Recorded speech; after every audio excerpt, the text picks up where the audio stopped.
안녕하세요. 이 영상은 롤리스 브랜드의 자체 제작 콘텐츠 클래식 자동차의 역사와 숨겨진 이야기를 살펴보는 영상입니다. 오늘은 8가지 클래식 자동차 중 첫 번째, 이세타에 대해 알아볼게요. 여러분은 혹시 이세타라는 자동차를 들어보셨나요? 소위 말하는 자동차 덕후분들은 너무나도 잘 아는 자동차인데요. 자동차를 잘 모르는 분들께는 다소 생소한 이름입니다. 그럼 저와 함께 롤리스의 첫 번째 모델 마담 K의 모티브가 된 이세타에 대해 알아보도록 해요. 1953년 오토바이와 냉장고로 가장 잘 알려졌던 이탈리아 이소는 이세타를 출시하며 1950년대에 버블카 열풍의 포문을 열었습니다. 실제로 이세타의 디자인은 대부분의 사람들이 버블카를 상상할 때 제일 먼저 떠올리기도 하죠. 특히 이세타의 도어를 자세히 보시면 냉장고 도어 형식으로 되어 있는데요. 네, 우리가 아는 그 냉장고가 맞습니다. 이 도어는 이세타에서 빠질 수 없는 굉장히 상징적인 디자인인데요. 그 당시 이세타는 대담하고 독특하게 설계된 자동차이지만 다른 소형 자동차에서 볼 수 있는 의미 없는 군더더기가 없어 호평 일색이었습니다. 고품질 액세서리에 헤드램프는 비싼 차량보다 더 크고 우수했습니다. 또 윈드스크린 와이퍼는 전면 유리의 모든 면을 닦아내는 것으로 칭찬을 받기도 했죠. 특이하게도 대다수의 버블카와 달리 이세타의 이야기는 비행기가 아니라 냉장고에서 시작됩니다. 밀라노에 본사를 둔 이소라는 제조업체가 있었습니다. 오토바이와 냉장고 제조로 유명했으며 렌조 리볼타가 수장이었죠. 리볼타는 연이은 부진한 매출 실적에 사업 방향을 바꿀 때가 되었다고 판단 후 1953년에 작은 자동차를 만들기 시작했고 바로 그 모델을 이세타 혹은 이소라고 불렀습니다. 1955년 당시 힘겨운 재정 상태에 있었던 리볼타는 판매량을 늘리기 위해 방법을 모색했습니다. 마침 그때 우리가 아는 그 회사 BMW가 등장하죠. 당시에 작고 저렴한 자동차 디자인을 찾고 있던 BMW에게 이세타의 제조 권리를 판매했습니다. 이 결정이 그 당시 망해가던 BMW를 살리는 기회가 되리라고 아무도 예상하지 못했죠.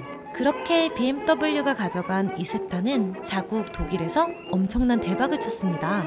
하지만 BMW는 그들만의 자체 버전을 구축하기 위해 연구하기 시작했죠.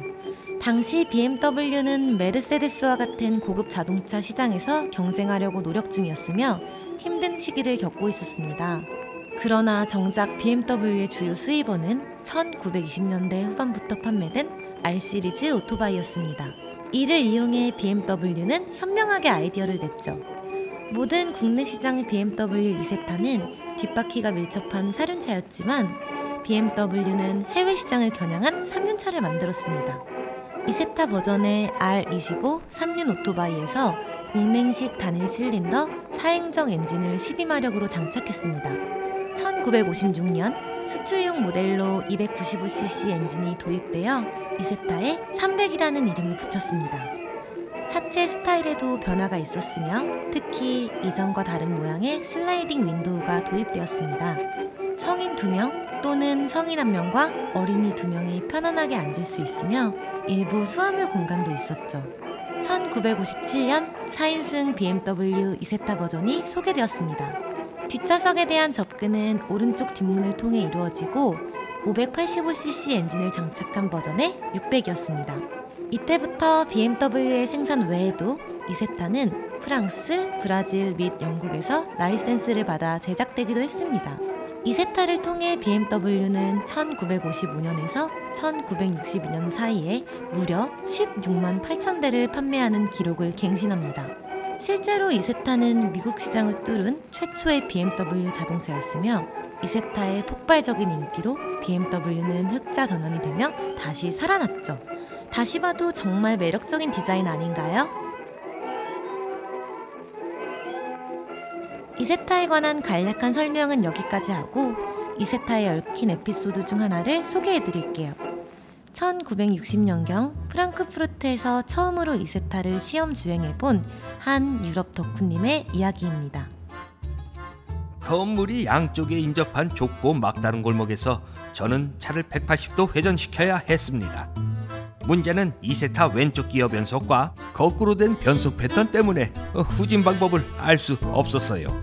자동차가 건물과 맞닿아서 이세타의 트레이드 마크인 냉장고 도어까지 열 수 없어서 완전 갇힌 상황이었죠. 그러나 저는 지금 살아있고 이 얘기를 하고 싶습니다. 사실 모든 이세타는 주로 그런 상황에서 탈출 해치를 제공하기 위해 천으로 만든 썬루프를 장착하고 있습니다. 웃기지 않나요? 앞, 뒤, 옆으로 꽉 막힌 곳에서 탈출하라고 천으로 만든 썬루프를 장착했다니. 생각지도 못한 썬루프 기능에 대한 이야기죠.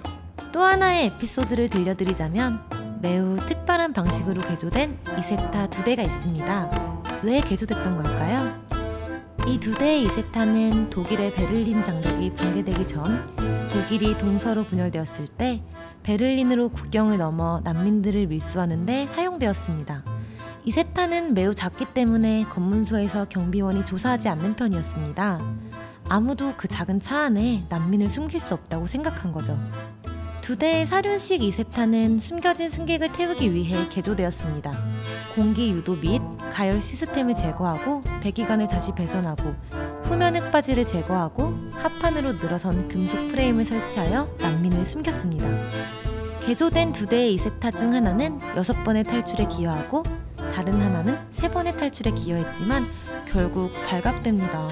차가 베를린 국경에 선 채로 경비원들이 운전자의 서류를 확인하는 동안 차의 움직임을 발견한 것이죠.